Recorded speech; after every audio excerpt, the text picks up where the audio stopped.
What was supposed to be an investment piece has turned into a source of ongoing stress for one small landlord since the start of the pandemic. He says his tenant has refused to pay rent for months, so he decided to sell his unit, but has been met with resistance and found damage to his home.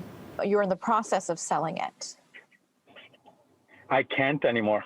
The Eduardo's recommended to me, the realtor, that because of the conditions, and I don't even have that as an option anymore. This is the mess Victor Farraco discovered after multiple attempts at trying to get a hold of his tenant, who he says has not paid about $8,400 worth of rent since March. Then I just try to get some answers. I'm like, all right, okay, for how long will this last? Can we work something out? And well, they weren't willing to budge. Farraco, who once lived in the unit, decided to rent it out after moving to BC for work. He says after this recent nightmare, he decided to sell the unit out of fears he wouldn't be able to afford paying the mortgage without the rent he would normally be receiving from his tenant. I've never been in a situation like this where someone just refuses to pay or even leave then if they can't pay. So I wasn't sure what to do. I didn't know the condition of the apartment. So he enlisted the help of a lawyer and his realtor. He says when they attempted to schedule a time for virtual viewings, they were met with pushback from the tenant. He wasn't willing to budge on virtual tours. He wasn't willing to budge once again on letting people in, once he's using COVID as an excuse. After a ruling from the Landlord-tenant board, his realtor was finally allowed in.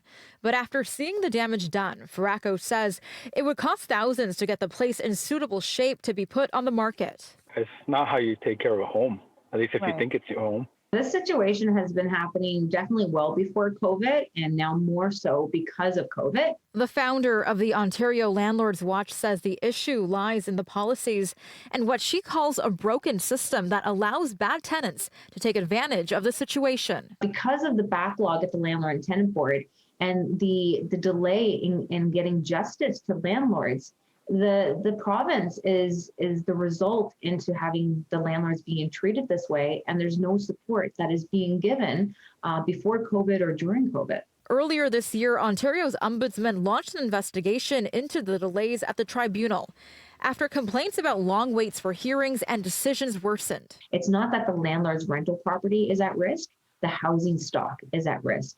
And you will hear from many elected officials that this is a supply and demand issue. They need to get the supply up. And because of their lack of interest or knowledge on how to address the backlog, this is what's causing more of a worry, knowing that we had a housing crisis that's now turned to housing chaos. I'm just a guy that worked hard, bought a place because it was a right thing to do, a responsible thing to do, and just wanted someone to take care of my home.